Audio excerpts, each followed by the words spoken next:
A modo de introducción, quisiera que usted contemplara por un momento el propósito por el cual Juan escribió esta carta. Y si usted recuerda, la Escritura nos dice en Juan 20:31 que estas cosas se han escrito para que creáis que Jesús es el Cristo, el Hijo de Dios, y para que creyendo tengáis vida en abundancia. Entonces, realmente creo que nosotros deberíamos contemplar más detalladamente el propósito del Evangelio realmente de Juan.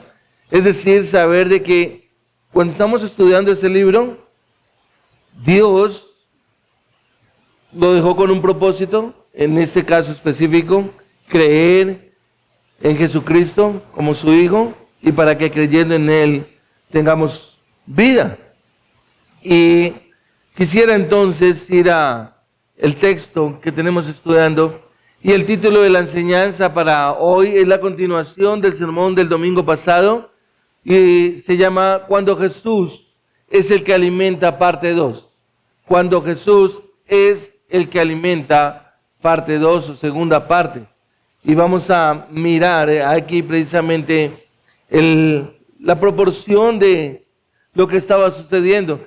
Y hay algo que me llama mucho la atención, porque cuando nosotros miramos las calamidades y las catástrofes como las que nuestro país está pasando, pero no solamente nuestro país, sino que hace un tiempo escuchamos que en Venezuela hubo un terremoto y escuchamos que creo que hacia Indonesia hubo también otro terremoto, y en estos días atrás también hubo algo similar un poco como en Japón, digamos en proporciones.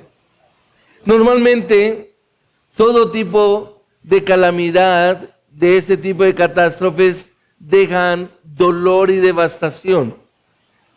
La mayoría de veces quedan personas sin techo, sin alimento. Pero a pesar de las situaciones que se presentan, normalmente vemos que el mundo se mueve, que los países se movilizan en ayudar a las personas. Hay un apoyo, digamos, desde la perspectiva humana. Se envían rescatistas, se envían toneladas de comida y de productos que puedan, digamos que sustentar y ayudar en todas este tipo de situaciones. Son, digamos que, artículos de primera necesidad. Pero cuando uno mira un poco más detalladamente, muchas veces, y muchas personas, no diciendo todas, lastimosamente quieren aprovecharse de esta situación. Y normalmente mucha gente quiere quedarse en el confort de estar recibiendo alimentos, comida, vestuario y algún tipo de ayuda, casi que se convierta permanentemente. ¿Y por qué vemos eso? Porque esa es la condición del ser humano. El ser humano trata de quedarse en una condición donde su esfuerzo sea el mínimo en su propia vida y donde genere compasión de las demás personas. Por eso muchas veces como el pobrecito yo, y cuando encuentran a alguien que les sustente, que les dé, pues van a querer quedarse, digámoslo así, siendo atendidas y sustentadas durante un determinado tiempo y si fuese posible durante mucho tiempo. Si usted de pronto tiene un poco de memoria, hace 25 años atrás cuando el gobierno chavista empezó en todo esto, la gente era feliz porque ya no tenían que trabajar, los más pobres, sino que ellos tenían que hacer una fila, ir y recoger la comida, el sustento, el abrigo, tenían un carnet para ir y recoger todo y simplemente no tenían que trabajar. Era una manera de la gente sentirse contenta. Y no estamos lejos realmente de entender un poco aquí la situación. Y la pregunta que nos podríamos hacer en esta mañana es: ¿por qué Dios creó al hombre con la necesidad de tener hambre, de tener que ser alimentado? Porque Dios en su infinita sabiduría podría habernos hecho sin necesidad de tener hambre, de tener que comer, ¿sí? De consumir alimentos sin la necesidad. hacernos diferentes, digámoslo así. Y la respuesta la encontramos en Deuteronomio capítulo 8, versículo 3, si usted me quiere acompañar allá. En Deuteronomio capítulo 8, versículo 3, encontramos que Dios le dice al pueblo de Israel por medio de Moisés. Capítulo 8, versículo 3. Voy a leerlo desde el 1. Todos los mandamientos que yo te ordeno hoy tendrán cuidado de ponerlos por obra, a fin de que vivan y se multipliquen y entren y tomen posesión de la tierra que el Señor juró para dar a sus padres. Y te acordarás de todo el camino por donde el Señor tu Dios te ha traído por el desierto durante los 40 años, para humillarte, probándote a fin de saber lo que había en tu corazón, si guardarais o no sus mandamientos. Él te humilló, versículo 3, y te dejó tener hambre, y te alimentó con el maná que tú no conocías, ni tus padres habían conocido, para hacerte entender que el hombre no solo vive de pan, sino que vive de todo lo que procede de la boca del Señor. Es decir, en otras palabras, Dios le quiere mostrar, en este caso al pueblo de Israel, de que hay una necesidad de alimento espiritual, de que no solo el hombre va a vivir del alimento físico, sino que tiene una necesidad de alimento espiritual. Y creo que realmente el punto acá, en el texto que nosotros estamos estudiando en Juan capítulo 6, esta alimentación de las 5,000 personas es una introducción a un sermón que el Señor va a dar, el Señor Jesucristo va a empezar a dar a partir del versículo 25. Y el Señor explica realmente que Él es el pan de vida. Observa el versículo 35, por favor, de Juan 6. Jesús les dijo, yo soy el pan de la vida. El que viene a mí no tendrá hambre, y el que cree en mí nunca tendrá sed. Ahora mira el versículo 54. Versículo 54 dice, el que come mi carne y bebe mi sangre tiene vida eterna, y yo lo resucitaré en el día final. Lo que nos deja ver realmente que el Señor Jesucristo lo que les quiere enseñar es que Él es lo suficiente para la vida de ellos, que con Él es suficiente, que Él es la esperanza realmente. Ahora, Dios nos dio la necesidad de alimentos físicamente, precisamente para enseñarnos, como lo estoy mencionando aquí, de que necesitamos un alimento espiritual. Y el hombre no puede vivir sin consumir a Cristo. Y espero que no me malinterprete cuando estoy hablando de consumir a Cristo. Es en la manera como Él lo ha mencionado aquí en el versículo 54, cuando Él dice, el que come mi carne y bebe mi sangre tiene vida eterna, y yo lo resucitaré en el día final. Realmente, todo ser humano necesita de Cristo. Y si una persona no tiene a Cristo en su corazón, realmente no va a pasar absolutamente nada. Pueda que tenga todo en la vida, pueda que alcance el éxito que el mundo ofrece, pero si no tiene a Cristo no tiene absolutamente nada. Y realmente ahí está el problema, porque humanamente, usted y yo como seres humanos, que estamos en una condición caída y pecaminosa, nunca encontraremos satisfacción. Siempre querremos más. Siempre creeremos que tal vez el salario que tenemos no nos sirve, que lo que ganamos no es suficiente, que lo que tenemos en la casa de pronto podría ser un poco mejor, que tal vez las cosas materiales que tenemos, ojalá tuviéramos una mucho mejor, y así sucesivamente. En realidad, nunca estamos satisfechos con lo que el Señor nos ha dado. ¿Por qué? Porque en lo humano realmente tenemos esa condición caída y pecaminosa. Pero lo interesante es que cuando nosotros miramos en Juan ahí 6, versículo 29, nos dice que el Señor Jesús les respondió a ellos y les dijo, esta es la obra de Dios, que crean en el que Él ha enviado. Es decir, dentro de la creación de Dios, Dios creó al hombre y dentro del propósito era que conocieran a Jesucristo. Que realmente el hombre pueda llegar a tener un conocimiento. Y esto significa creer en el Dios ha enviado en la persona de nuestro Señor Jesucristo. Y Juan lo que hace es que precisamente se dedica a ayudarnos a comprender esto. Cuando Juan escribe esto, lo hace con el propósito de que los lectores de esta carta, y eso incluye a la iglesia del Señor hoy en día, puedan verdaderamente darse cuenta de que tienen una necesidad del Señor Jesucristo, de que hay una necesidad, de que puedes estar convencido o no, realmente tienes que conocer a Jesucristo. Tienes que convencerte de que necesitas a nuestro Señor Jesucristo. Yo voy a pedirle el favor si me corren un poquito ustedes, que no logro tener aquí tranquilidad con las hojas de mi Biblia. Gracias, Gabriel. Entonces, necesitamos mirar eso realmente y entender que necesitamos exaltar a nuestro Señor Jesucristo. Juan lo está haciendo de tal manera que él exalta a Cristo realmente como lo más importante, dejando ver que es necesario creer en Él.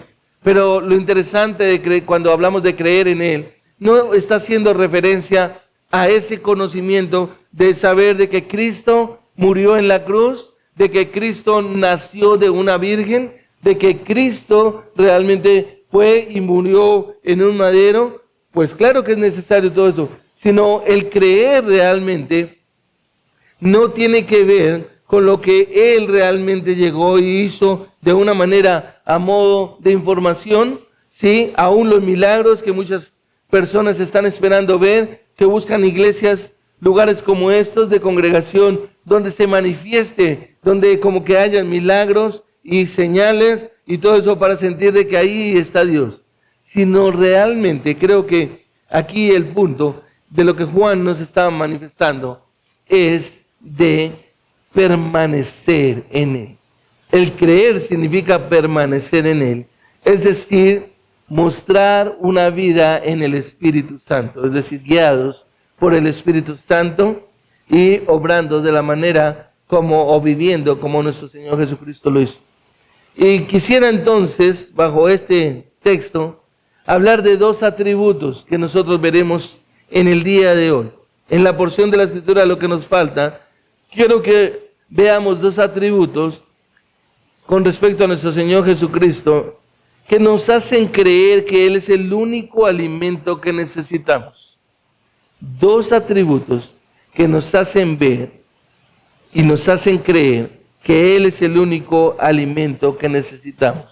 Número uno es la potestad de Jesús y número dos, la sabiduría de Jesús. Y quiero que me acompañes al texto, por favor, y lo leamos completo. Me acompañes desde el capítulo 6, versículo 1, hasta el 15, que es toda la porción de la Escritura que estamos estudiando en el día de hoy. Y dice la palabra del Señor así: después de esto, Jesús se fue al otro lado del mar de Galilea, el de Tiberias, y una gran multitud lo seguía, pues veían las señales que realizaba en los enfermos. Entonces Jesús subió al monte y se sentó allí con sus discípulos. Estaba cerca la Pascua, la fiesta de los judíos.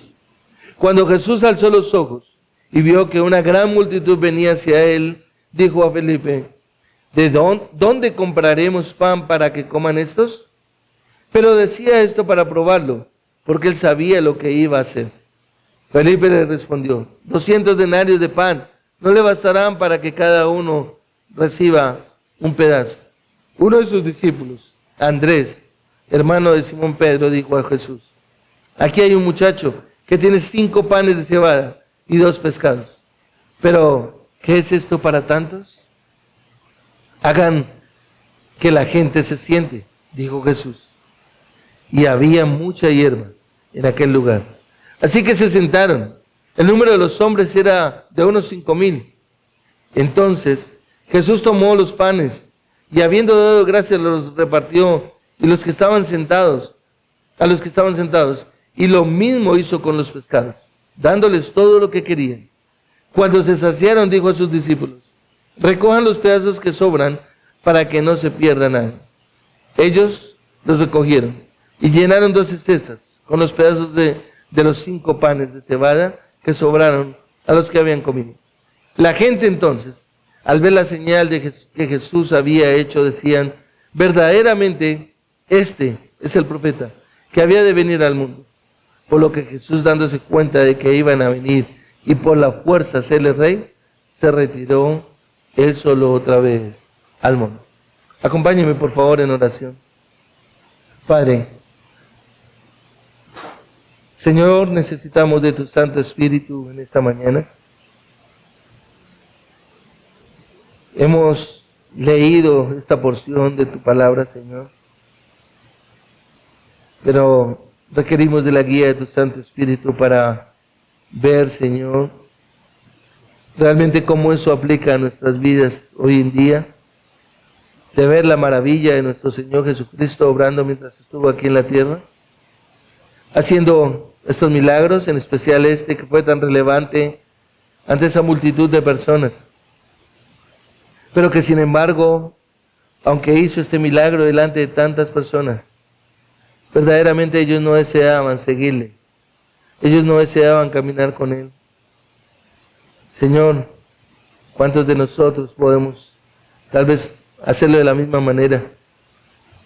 Ayúdanos, Padre de la Gloria, para que nuestra fe crezca, para mirar más a Jesucristo, para confiar más en Él, para creer que verdaderamente Él es nuestra única esperanza, Él es nuestro único pan de vida, de que solamente en Él y por Él hay salvación y vida eterna, que solo en Él, Señor, hay una esperanza de esa eternidad. Nuestro ruego, nuestro clamor, Señor, es que nosotros podamos ser esos creyentes, Señor, que anhelamos vivir en obediencia a tu palabra, Señor. Que bajo la guía y la dirección de tu Santo Espíritu, Señor, ministres a nuestras vidas conforme a nuestra necesidad, con el propósito de que tu nombre sea honrado, glorificado y temido en Cristo Jesús, Señor nuestro. Amén. Cuando nosotros miramos un poco el texto y si recordamos un poco más allá en lo que vimos hace 8 días, nosotros estuvimos hablando de 2 tipos de personas que vimos acá, esos pecadores que están siguiendo a nuestro Señor Jesús por una necesidad, aquellos que se encontraban, digámoslo así, siguiendo a Jesús y que solo lo seguían por lo que Él les daba. Y es interesante cuando uno mira detalladamente el texto, porque si usted mira en el versículo 1, nos dice que Jesús se fue al otro lado del mar de Galilea, hacia la zona norte. Ellos se montaron en una barca, atravesaron, ¿sí? Estaban cansados, querían tener un tiempo de descanso, pero la gente se dio cuenta de que ellos habían cogido hacia allá. Pero si usted observa más detalladamente, el versículo dice que una gran multitud los seguía, pues veían las señales que realizaba en los enfermos. Jesús se sube a la barca, dice el versículo 3, subió al monte y se sentó allí después al ver a esas personas. Pero es interesante que tanto en Marcos como en Mateo nos dice que la gente corrió por la orilla, se fue por la orilla y llegó a donde ellos estaban. Y es impresionante porque uno dice, ¿cuánto hace la gente por buscar algo de lo que creen que a ellos les sirve realmente? Y creo que eso lo lleva a uno a pensar más detalladamente en lo que es el deseo del corazón del hombre. El hombre siempre va a hacer lo posible o lo imposible, digámoslo así, más bien, por alcanzar lo que quiere. Y estas personas iban y buscaban a Jesús, pero no por lo que Él era, sino por lo que Él les podía dar, ¿sí? Entonces, ese es el primer grupo de personas que nosotros encontramos acá. Y el segundo son sus discípulos, que vemos a unos discípulos que son incrédulos y que en realidad, tanto los unos como los otros, no conocían a Jesús. Y cuando digo no conocían a Jesús, no estoy hablando de que no estuvieran con Él, porque si usted recuerda, los discípulos andaban con el Señor Jesucristo. Llevaban aproximadamente 1 año y medio caminando con el Señor Jesús, o un poco más, tal vez, casi los 2 años. ¿Sí? Y las personas habían visto a Jesús al punto de que habían, nos dice la Escritura, como 5,000 hombres, sin contar mujeres ni niños, como dice en Mateo y en Marcos también. Es decir, era mucha la multitud de personas. La gente que había venido era ciudades que estaban alrededor, cercanas, que habían oído hablar de nuestro Señor Jesucristo. pero lo seguían era por todos los milagros que el Señor Jesucristo había hecho. Juan nos dice, y Marcos, perdón, nos dice que el Señor estaba sanando a las personas, ¿sí? Acá en el versículo nos dice que una gran multitud lo seguía, pues veían las señales que realizaba en los enfermos. Es decir, el Señor estaba haciendo milagros, el Señor estaba haciendo cosas maravillosas, verdaderas, ¿sí? La gente entonces quería seguir a Jesús, caminaba con Jesús y realmente quería ver y lucrarse, digámoslo así, beneficiarse más bien, no lucrarse, sino beneficiarse de todo lo que Jesús estaba haciendo. Pero tanto discípulos como estas personas que eran pecadores no comprendían aún que Él era Dios, que era el Dios encarnado, que realmente Él era el cumplimiento de la promesa que Dios había llevado a cabo y había hecho en Génesis capítulo 3, versículo 15. Ellos no lo entendían, tanto los pecadores, todas estas personas que lo seguían, como los discípulos. Pero vamos a concentrarnos un poco aquí en el primer punto precisamente, y es que vamos a ver la potestad de Jesús. Y ahí lo encontramos en el versículo 10, ya estuvimos hace 8 días mirando todo esto hasta el versículo 9, pero el versículo 10 es interesante porque el Señor dice, hagan que la gente se siente, dijo Jesús. Y en la versión Reina Valera dice, hagan que se recueste la gente, o les digo que se recostaran. Y es interesante porque esa palabra recostar en el diccionario bíblico realmente significa inclinarse y tiene que ver con comer. Es decir, le dice, recuesten a la gente en forma como si fueran a comer. Y era costumbre en el primer siglo a inclinarse, como colocarse en una forma como cuando uno se recuesta sobre el piso. Acá nos dice Juan que había mucha hierba y el Señor los manda recostarse. Entonces se inclinan a comer. Y esa era la costumbre precisamente, comer como en círculo. De ahí, años después, siglos después, aparecieron las mesas y realmente pues ya uno se sienta alrededor de la mesa y uno dice, vamos a sentarnos alrededor de la mesa para comer, pero en aquella época no había mesas, pero la gente se sentaba a comer y colocaban como unos platos y compartían, o unas canastillas, como cuando hoy en día nosotros tenemos de pan, donde la gente tenía su comida. Y eso es bien interesante. ¿Por qué? Porque realmente nos deja ver, como lo menciona Lucas, que Jesús dijo que todos debían estar en grupos, y Marcos y Lucas nos dice que Jesús mandó que se reunieran entre grupos de 50 y 100 personas. ¿Sí? Es decir, como hagamos un círculo y las personas ahí, entre todos vamos a comer, y van a estar recostados y listos para tomar algo de alimento.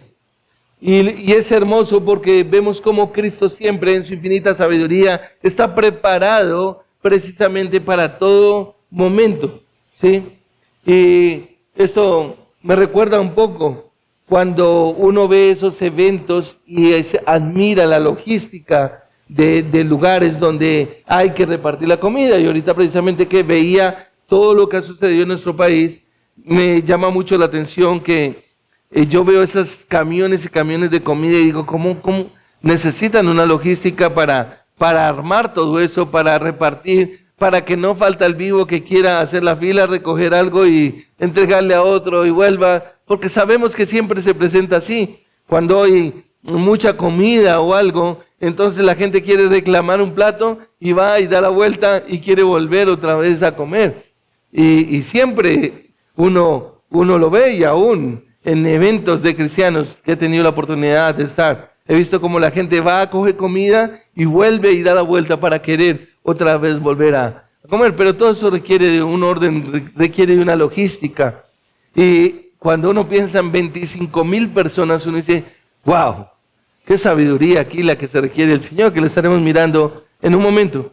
Pero quiero que observe el versículo 10, cómo Juan, en lo específico de su escritura, en el versículo 10, en la parte final precisamente, él agrega como una nota, ¿sí? Y quiero que lo observen.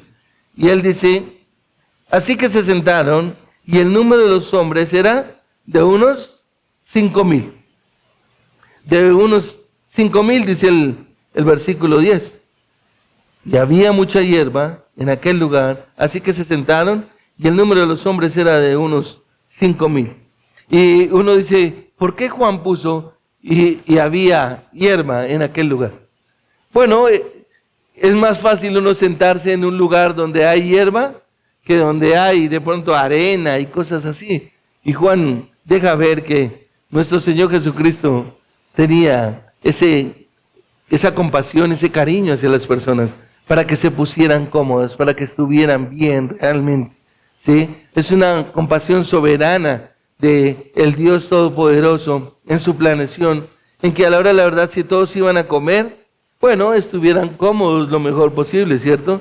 Y por eso nuestro Señor Jesucristo en su infinita sabiduría, pues va a hacer este milagro y les pide a ellos precisamente que se sienten en esos grupos como lo estoy mencionando. Y recuerda, no podemos pasar por alto, de que el versículo 4 nos dice que estaba cerca la celebración de ¿qué? De la Pascua. Ahí en el versículo 4 estaba cerca la Pascua, la fiesta de los judíos. Es decir, recuerda que hablábamos la vez pasada de que este texto pareciera que no encajara dentro de toda la narrativa que está ahí. Pero sí nos deja ver es que siempre el Señor Jesucristo actuó en fecha muy cercana o en el momento de la celebración de la Pascua. ¿Para qué? Para recordar, para que la gente tuviera en cuenta siempre que Él es el pan de vida, que realmente Él es el único pan que puede dar vida a las personas. Y Juan entonces nos dice aquí que se recostaron como 5,000 varones, pero Mateo nos dice que eran 5,000 hombres sin contar mujeres y niños. Y hemos hablado de que según las cuentas que nos deja ver son aproximadamente unas 25,000 personas. Y no era solo una reunión de hombres como algunos dicen, no, es que solo eran hombres. No, porque Mateo nos deja ver de que habían hombres y mujeres allí. Y por eso los evangelios es interesante cuando uno los mira paralelamente y empieza a obtener la información de lo que ellos, cada uno, le proporciona a uno. Ahora, la pregunta es, ¿por qué solo contaron hombres? ¿Por qué solo contaban los hombres? ¿Sí? Bueno, realmente era la costumbre de aquella época, en su nivel cultural, de contar únicamente a los hombres. Y aquí, entonces, se pueden levantar mujeres feministas diciendo, bueno, yo realmente sí creo que ahora nos liberamos del yugo de los hombres y del yugo de los esposos para pasar a ser parte de alguien que nos tenga en cuenta a nosotros. Pero sabemos de que realmente, desde la perspectiva bíblica, tanto el hombre como la mujer están en el mismo nivel delante de Dios. Y realmente, como lo mencionamos, es parte de la cultura. Ahora, quiero que observes el versículo 11. Y mira lo que dice. Juan dice, entonces Jesús tomó los panes y habiendo dado gracias los repartió a los que estaban sentados. Y lo mismo hizo con los pescados, dándoles todo lo que querían. Y creo que el punto aquí para resaltar es el ejemplo que nos da el Señor Jesucristo del reconocimiento delante del Padre cuando dice, tomó los panes y habiendo dado gracias. La importancia de dar gracias. ¿Por qué? Porque el corazón del ser humano es perverso y es ingrato realmente. Y sabemos de que la mayoría de personas, por no decirlo todos, siempre guardan en su corazón un mérito propio, es decir, algo que se merece. Lo contrario es aquel que realmente ha sido regenerado y que entiende su condición delante de Dios al punto en que realmente sabe lo que es ser agradecido. Y la palabra de Dios nos da ejemplo realmente de eso. Las Escrituras nos dicen que nosotros debemos dar gracias por todo, ¿sí? No se puede realmente negar que todo lo recibimos del Señor. Este es un énfasis, digámoslo así, que está en las Escrituras. ¿Por qué? Porque precisamente la ingratitud es la que va a llevar a los pecadores a ser condenados. En Romanos capítulo 1, usted se dará cuenta que Pablo dice que la gente va a ir al infierno por no darle gracias a Dios. Dice el versículo 21, pues habiendo conocido a Dios, no le dieron gracias. Es decir, la característica de un creyente, la característica de una persona que realmente entiende lo que Dios ha llevado a cabo, lo va a llevar a que sea agradecido. Ahora, realmente es un ejemplo que Jesús nos está dando aquí en el versículo 11, cuando dice, y tomó los panes y habiendo dado gracias, los repartió a los que estaban sentados. Es Jesús el que nos da el ejemplo. Ahora, nosotros debemos ser como Jesús. La pregunta es, entonces, cuando yo doy gracias, ¿por qué debo dar gracias? Bueno, Pablo dice en 1 Tesalonicenses, capítulo 5, versículo 18, dice, dad gracias por todo, porque esta es la voluntad de Dios para con vosotros en Cristo Jesús.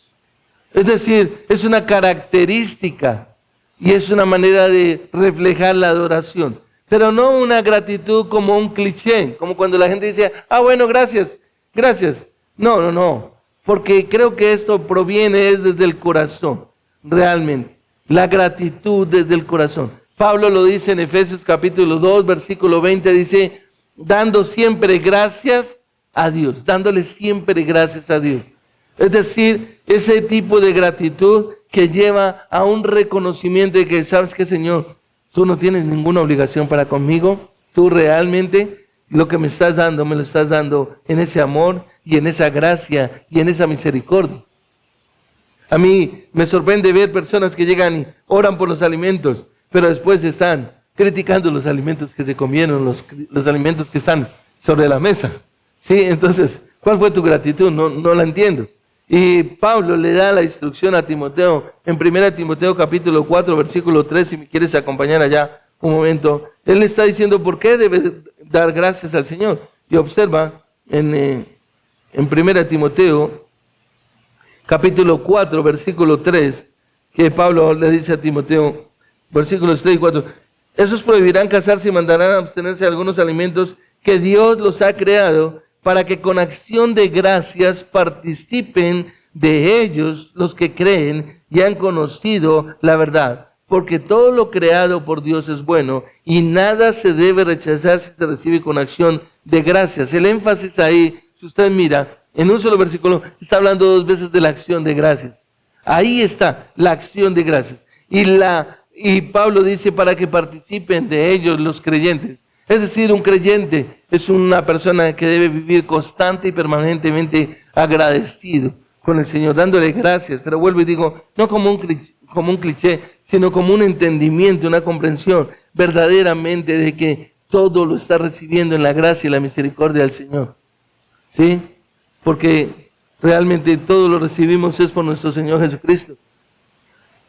Porque cuando miramos esa actitud de nuestro Señor Jesucristo siendo perfecto, cumpliendo perfectamente la ley por nosotros, Él lo que hace es que obedece y siempre dio gracias a Dios por el alimento. Siempre, cuando usted mira, Pablo dice, cuando habla de la Santa Cena, dice, y habiendo dado gracias, lo partió y lo dio. Es decir, siempre lo hacía el Señor Jesucristo. Era una actitud que Él tenía. Y nosotros debemos realmente llegar a imitar realmente esa actitud. Ahora, nosotros no oramos por los alimentos como tal, gracias por la papa, por la carne, por la yuca, por el sancocho. No es por eso, no, estamos orando y dándole gracias al Señor. Es en el reconocimiento de su provisión, de su fidelidad, de su mano poderosa poniéndola sobre nosotros. Por eso cuando estamos levantando la ofrenda, decimos, espera, la ofrenda es la continuación de la adoración que estamos dándole al Señor. Y debemos mirarlo así. Es decir, es un momento donde yo le digo al Señor, Señor, gracias por ser tan bueno, tan bondadoso, tan misericordioso con nosotros. Ahora, realmente, cuando nosotros miramos ese ejemplo, lo que nosotros tenemos que hacer es imitar ese ejemplo.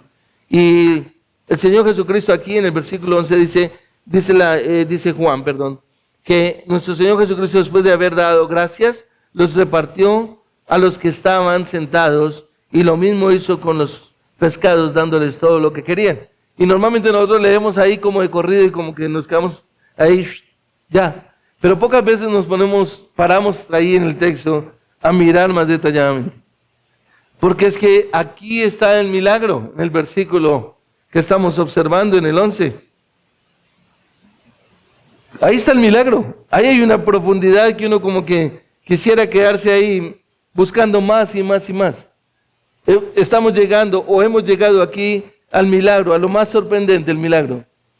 Y el milagro donde dice que realmente nuestro Señor Jesucristo tomó los 5 panes y los 2 pescados. Pero observa que el texto nos dice aquí, los repartió a los que estaban sentados. Juan no especifica cómo fue el milagro. Juan no nos dice de qué manera llevó a cabo el milagro. Lo que nos dice es que repartió esos 5 panes. Pero espera, ¿cuántas personas eran? Aproximadamente entre 20 y 25 mil personas.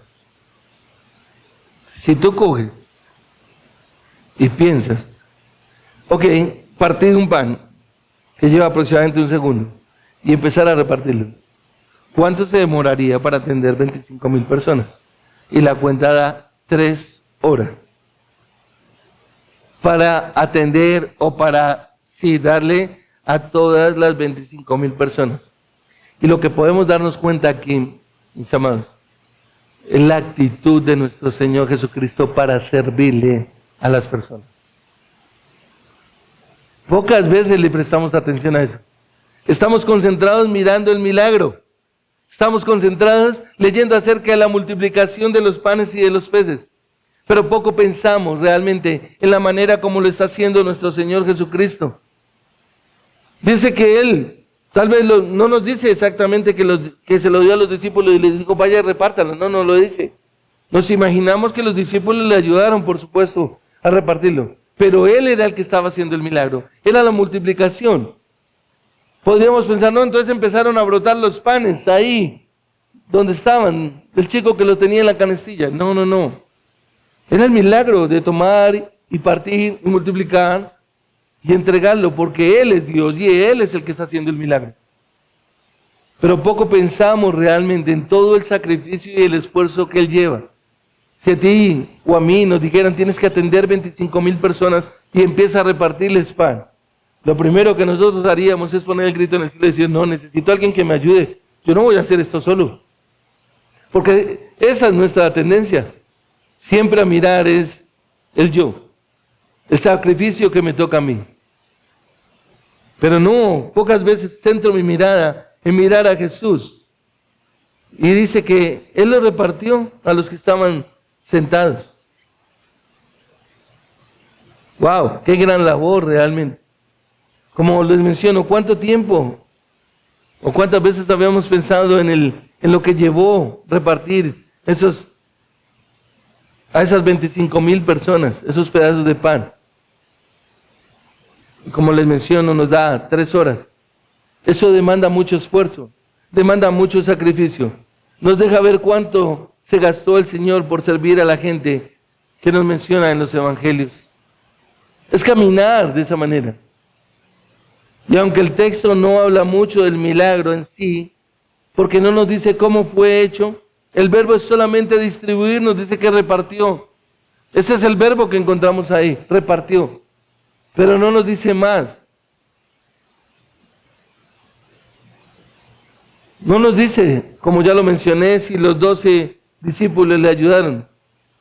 O tal vez si hubo más gente que, como cuando uno dice, llegaron más personas.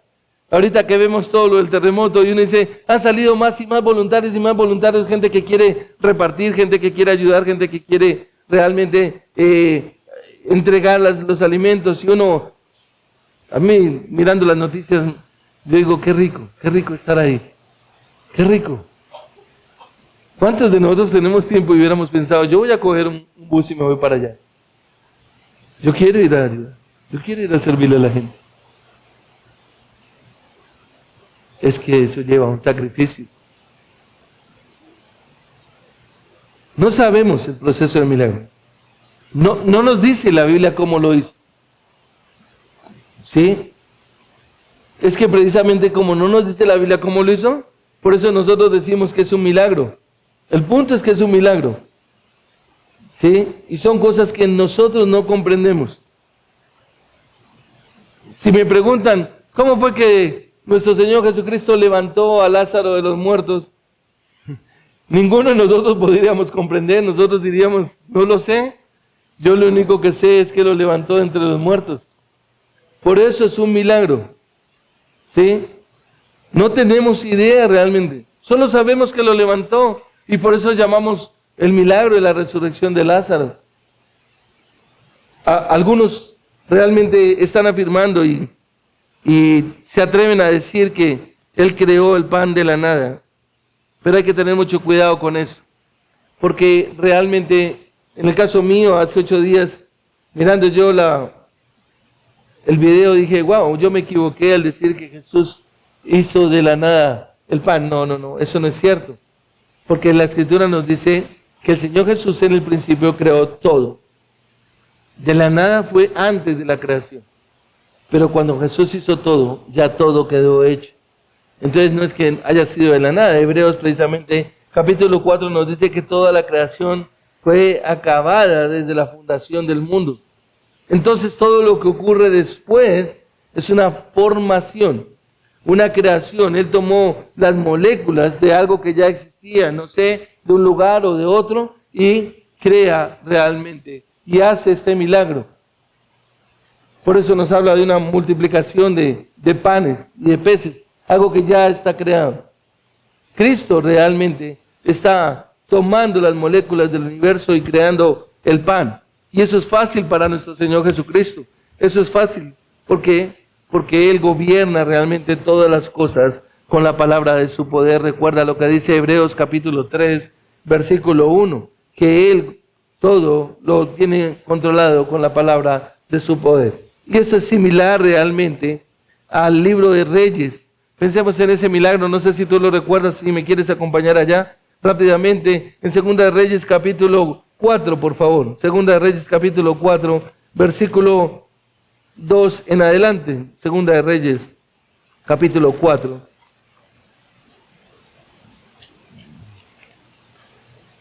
Versículo 2 en adelante, cuando Eliseo hace el milagro de la viuda. Y observa lo que dice el versículo 2.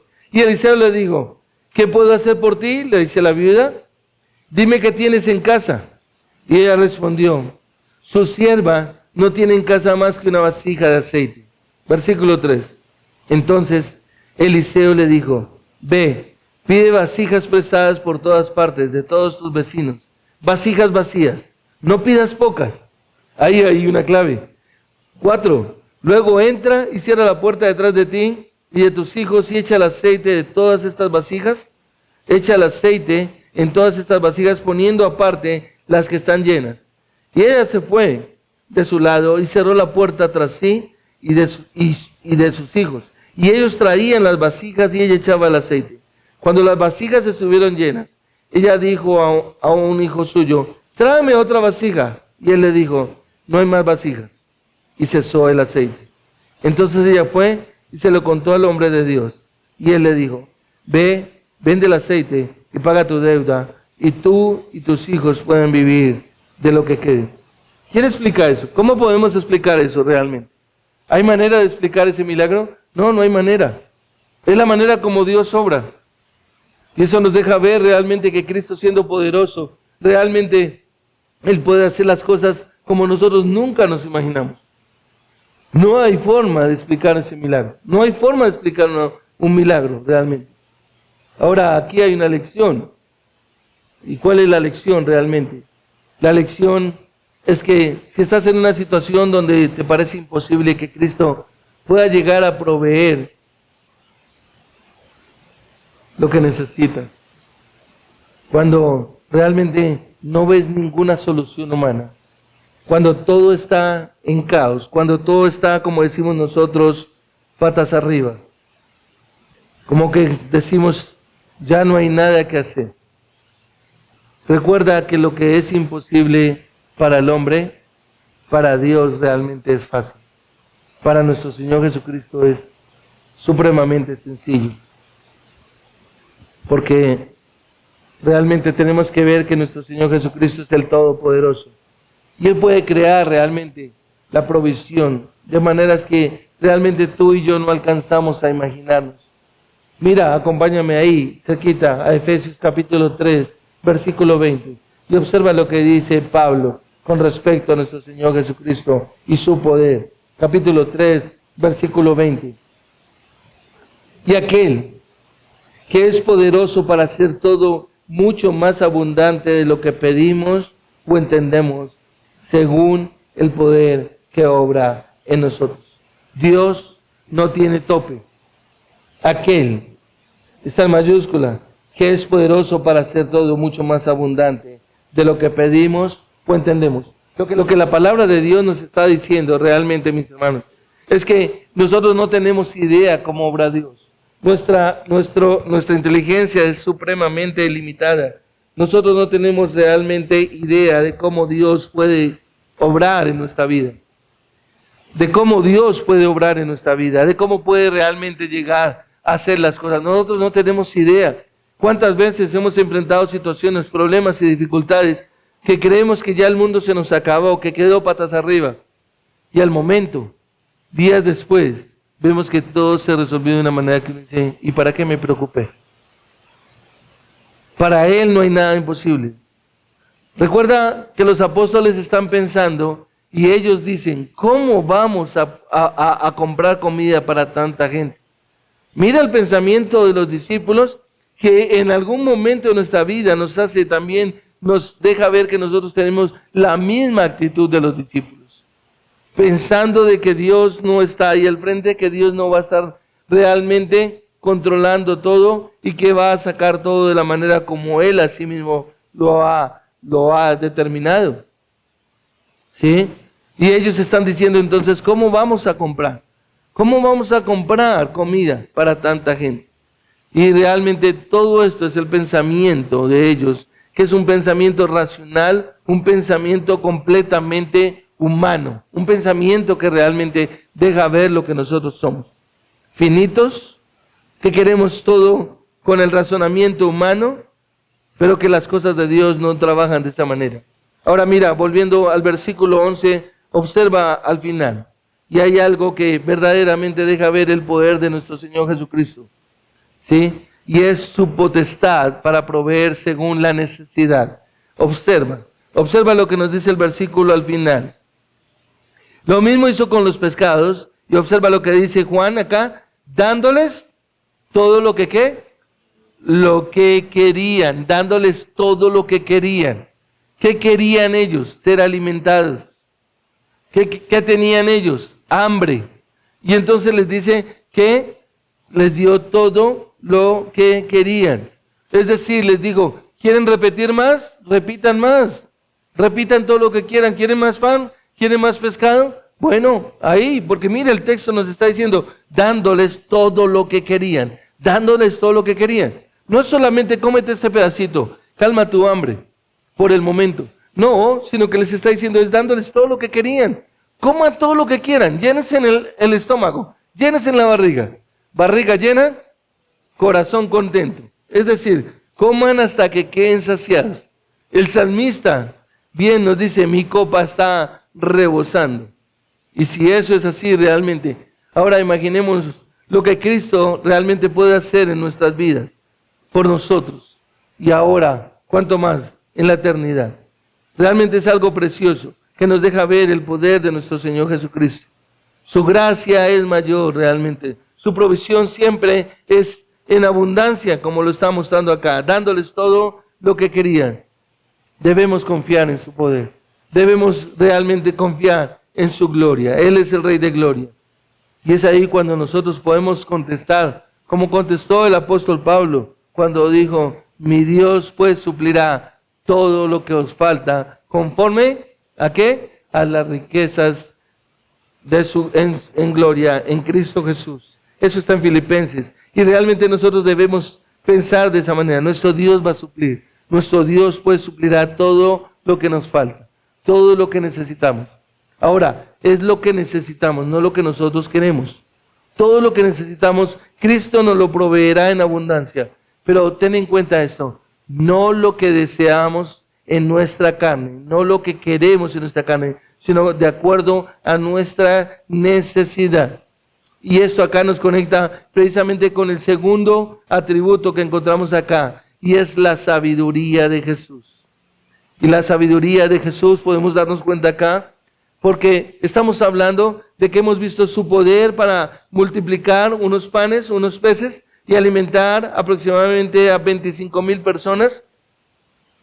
Pero ahora vamos a ver su sabiduría, la sabiduría del Señor para actuar, ¿sí? Como Él es Dios, ¿sí? Y todos querían realmente y estaban creyendo, mirando con el razonamiento, es decir, sin entender realmente y ver lo que Jesús era, que era el Dios encarnado.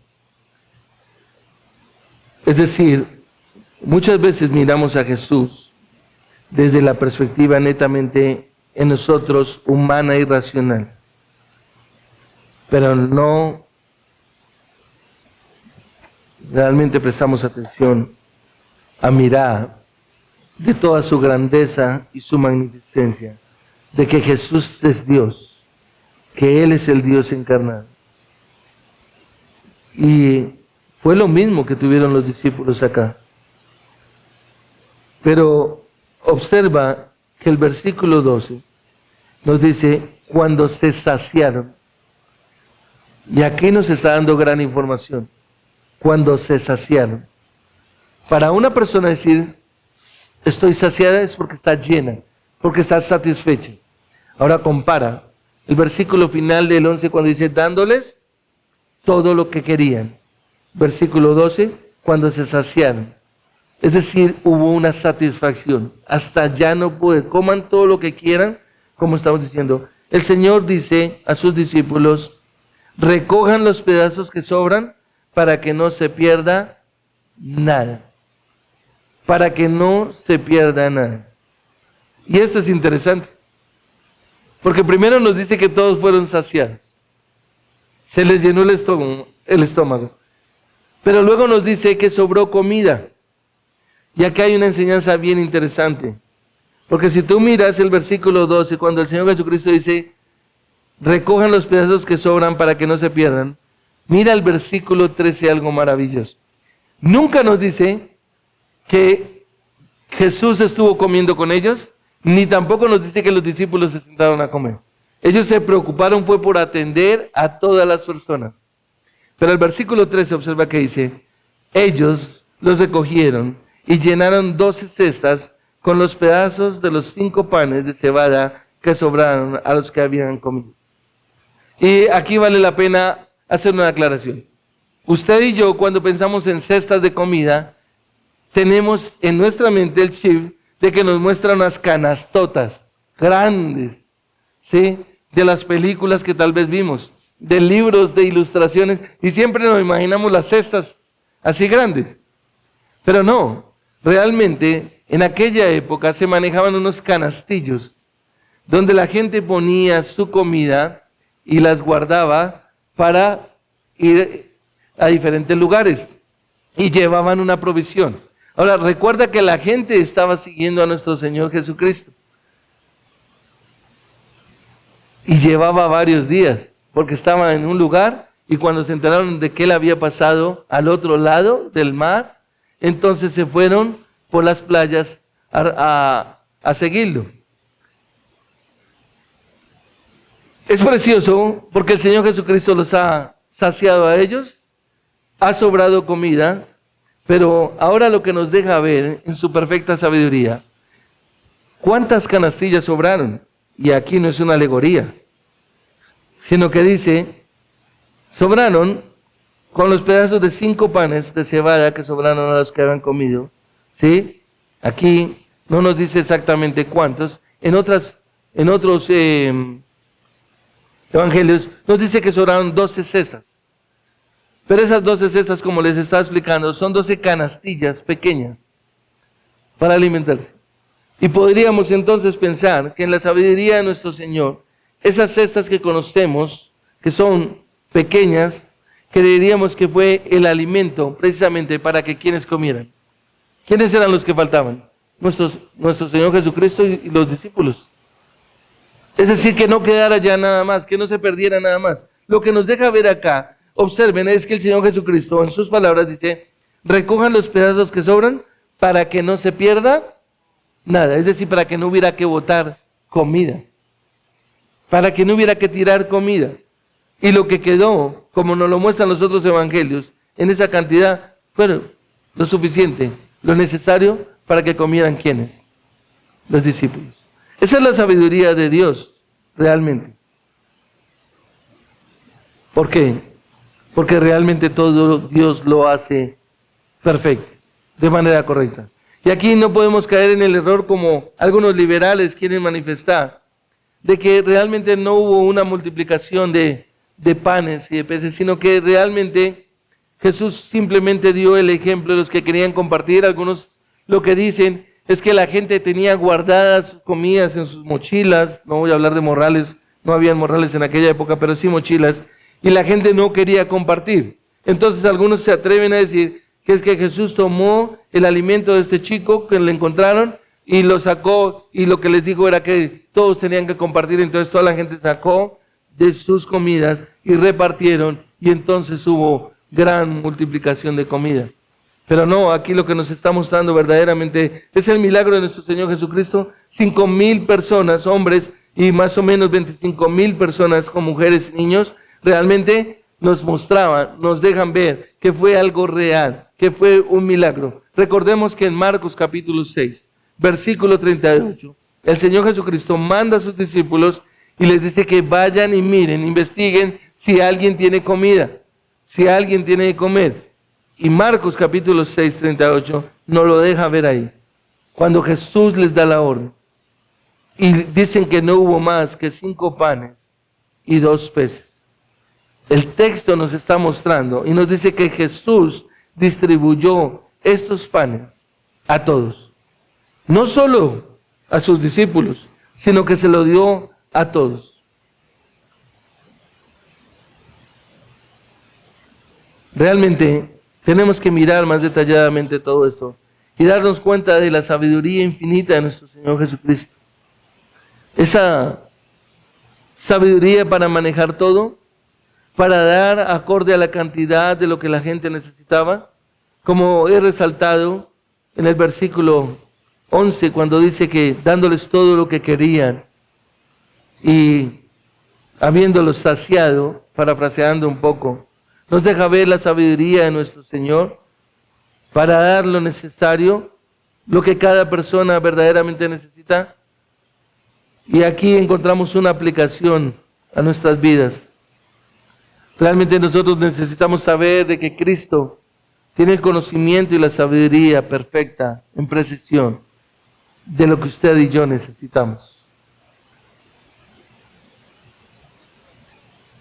Necesitamos no solamente creer en su poder para hacer milagros, sino también saber de que Él es el Dios infinitamente sabio para hacer todo de manera perfecta y darnos lo que nosotros necesitamos en el momento indicado. Y observa, volviendo al texto, el versículo 14. Mira lo que dice el versículo 14. Y aquí vamos a ver la actitud de la gente. La gente, dice el versículo 14, entonces al ver la señal que Jesús había hecho, decían verdaderamente este es el profeta que había de venir al mundo. ¿La consecuencia cuál es? Estas personas realmente reconocieron que este era el enviado de Dios, que era el cumplimiento. ¿Por qué? Porque la palabra profeta realmente en aquella época mostraba también de que ellos esperaban un Mesías. Pero el problema era que ya lo querían hacer rey.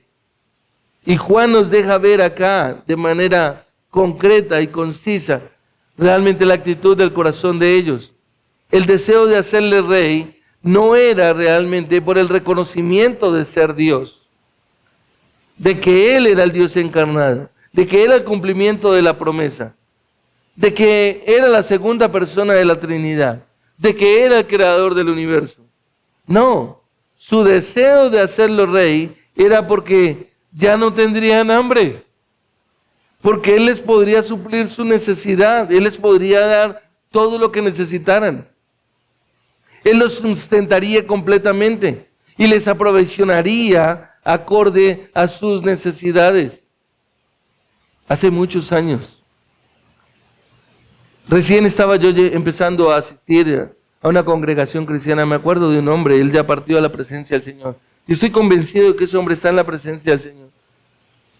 Y me acuerdo que él compartió algo en un grupo de como de 5 personas que estábamos ahí reunidas. Y él dijo, ¿sabes una cosa? Yo creo que la gente no quiere dejar a Jesús por temor a que Él deje de proveerles lo que ellos necesitan. Pero si Él no les proveyera, muchos ya hubieran dejado de caminar con Jesús. Y creo que esa es una verdad. Creo que muchas personas vienen a lugares como estos. Es por lo que Él les provee. Por miedo a que no se les acabe la provisión. Pero no porque reconozcan que Jesucristo es Dios, que solo en Él hay salvación, que solo en Él hay vida eterna, de que se arrepientan de sus pecados, de su condición caída, que se postren a los pies de Jesucristo y le digan, Señor, gracias por salvarme. Entonces, solamente le quieren seguir por lo que Él les puede ofrecer.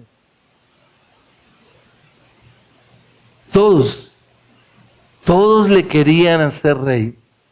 Los 5,000 hombres, las mujeres y los niños también. Imagínense, las mujeres pensando de pronto, ya no tendremos que cocinar. Él ya nos puede dar todo, ya no tenemos que amasar, ya no tenemos que coger las cabras y ordeñarlas, porque Él nos puede dar todo. ¡Qué maravilloso! Este es el rey que necesitamos. ¿Y cuántas personas piensan de la misma manera? Este es el rey que necesitamos. Yo vengo a adorar aquí al Rey de Gloria, que me da todo lo que yo necesite. Pero realmente es interesante y a la vez triste que al ver la innegable señal que nuestro Señor Jesucristo había hecho, ellos realmente comprendieron que Él era el que había de venir al mundo. Ellos lo entendieron. Observa, mira el texto del versículo 14. Verdaderamente este es el profeta que había de venir al mundo. Y esa expresión tiene mucha profundidad, porque la expresión Él es el profeta está diciendo Él es el Mesías que había venido. ¿Por qué? Porque en el primer siglo se hablaba del profeta que había de venir, que era el Mesías, que no lo soporta con Deuteronomio capítulo 18. Observa Deuteronomio, por favor, capítulo 18. Vea ya un momento. Deuteronomio capítulo 18. Y esto es el cumplimiento de la promesa que el Señor había hecho. Capítulo 18, versículos 18 y 19, observa lo que dice. Un profeta como tú levantaré entre sus hermanos y pondré mis palabras en su boca. Y Él les hablará todo lo que yo les mande. Y sucederá que a cualquiera que no oiga mis palabras, que Él ha de hablar en mi nombre, yo mismo le pediré cuenta. Es decir, ellos sabían que este era el profeta que Dios había prometido. Este era el profeta realmente que Dios había prometido al pueblo de Israel. La pregunta es, ¿y qué pasó? No pasó nada. La gente escucha hablar de Jesucristo. La gente escucha hablar de Él como Salvador. La gente escucha hablar de que nació de una virgen. La gente escucha hablar de que Él se encarnó. La gente escucha hablar de que en Él hay perdón de pecados y que en Él hay vida eterna. Pero la gente no quiere a Jesús como el Señor de sus vidas. La gente solamente quiere un Salvador. ¿Ese es mi Salvador? en Él tengo salvación, entonces venga para acá, mano. Ese sí, pero Señor, no. Y este es un representativo de aquel que vendría de parte del Señor, del Dios, de Jehová de los ejércitos. Como ya lo mencioné, ellos comprendieron que este era el profeta, el Mesías. Pero aunque lo comprendieron bien, la motivación de su corazón era una motivación completamente errada. Ellos querían era un rey guerrero, un rey que los defendiera delante de los romanos, un rey que los hiciera libres, uno que los defendiera y los liberara realmente del yugo. ¿Sí ven? Es decir, lo que ellos querían, lo que ellos deseaban. Pero ellos malinterpretaron otros pasajes. Y escucha bien esto, iglesia. Esto es supremamente delicado, porque esto nos recuerda el peligro de seleccionar pasajes en la Biblia. Los pasajes que nos gustan, le prestamos atención, como las promesas y todo lo que Dios ha dado. Pero desechamos otro tipo de pasajes porque no nos convienen, porque no nos gustan, no nos parecen. Eso no lo comparto. Bueno, el punto aquí es que si ellos debieran ser los primeros en darse cuenta de que este era el profeta, entonces debieron haberlo aceptado realmente como era, que él era el Mesías. Pero si lo rechazaban, a la hora de la verdad ellos deberían ser los primeros en ser juzgados por él y destruidos por él, por ser enemigos de Dios. Ellos querían que Jesús, hacerlo rey para matar a sus enemigos, pero ellos no comprendieron que ellos son los primeros enemigos de Dios. Así queremos a Jesús. Queremos un Jesús que nos sustente, un Jesús que nos provea, un Jesús que nos dé todo, y un Jesús hasta que haga justicia para con otros, pero con nosotros no. Y no nos damos cuenta que nosotros somos los primeros, porque también somos enemigos de Dios, si no nos hemos puesto en paz con Dios. Ellos desconocían realmente al Mesías. Debían entender de que el Mesías debía morir primero, para luego venir y hacer guerra a sus enemigos. Es lo que estamos aprendiendo en el libro de Apocalipsis. Es lo que vamos a ver en escatología. Es ver realmente. Primero debía venir de una forma, pero ahora volverá, ahora sí como rey. Y eso realmente nos deja ver su infinita sabiduría para retirarse. Mira el versículo 15. Por lo que Jesús, dándose cuenta de que iban a venir, y por la fuerza hacerle rey, se retiró él solo otra vez al monte. Realmente la sabiduría de nuestro Señor es maravillosa. Él sabe el momento en el que se debía retirar para seguir exactamente el plan de Dios, lo que Dios había determinado. Observa, retirarse ante 25,000 personas. Acabó de hacer un milagro maravilloso, pero nos dice que Él se retiró realmente, Él solo, otra vez al monte. Iglesia, en la sabiduría de Cristo podemos tener el temor del Padre para cumplir conforme todo el propósito y la voluntad de nuestro Dios. El Señor Jesucristo por eso fue que dijo, y Él resalta esto: yo he venido no para hacer mi voluntad, sino para hacer la voluntad de mi Padre que me envió. Y estas son dos lecciones que encontramos acá, que resaltan realmente en cuanto a la persona de nuestro Señor Jesucristo, su poder y su sabiduría. El poder y la sabiduría que realmente nos deja ver para alimentar a 25,000 personas, algo que nadie más puede hacer realmente. La sabiduría para actuar de la manera correcta, que nos debe llevar realmente a poner toda nuestra fe, toda nuestra esperanza, toda nuestra confianza en el único y verdaderamente que puede calmar el hambre y la sed de justicia.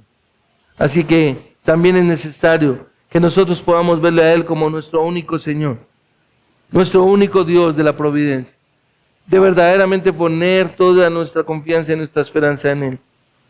Y sea el momento para que nosotros roguemos delante de nuestro Dios, que nos ha tratado con gracia, con favor y con misericordia, Que en medio de todo lo que ha vivido nuestro país, nosotros podamos decir, Señor, yo no te busco solamente por lo que me das, sino realmente quiero reconocer por lo que tú eres, el Rey de gloria y majestad. Vamos ahora.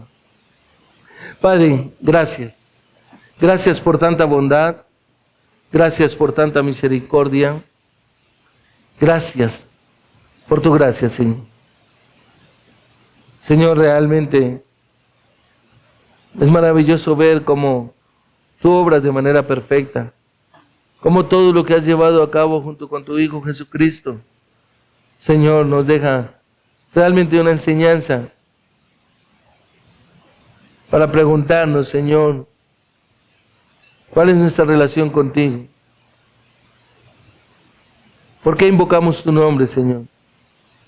Porque tenemos el conocimiento de lo que tú eres, el Dios santo, el Dios justo, el Dios eterno, el Dios majestuoso, el Dios todopoderoso, el Dios supremo, el Dios fiel, el único Dios vivo y verdadero.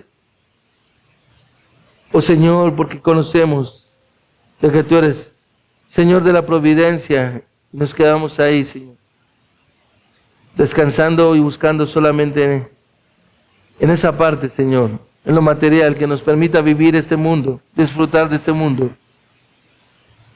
sin pensar realmente que estamos perdiendo la oportunidad de conocerte realmente por lo que tú eres, Señor. Agradecidos en el amor, en la bondad, en la gracia que nos has concedido, agradecidos en que has puesto de tu Santo Espíritu para con nosotros, Señor, y buscar de ti y conocerte más, Señor. Nuestro ruego, nuestro clamor, Señor, en esta mañana, es que tú que tienes el poder para obrar, Señor, en cada corazón, nos lleves también, Señor, a crecer más en el conocimiento tuyo y a buscarte con un corazón sincero, a humillarnos delante de ti y reconocer nuestra debilidad y rogar, Señor, para que cada día crezcamos en gloria, honra y alabanza a tu nombre, en Cristo Jesús. Amén.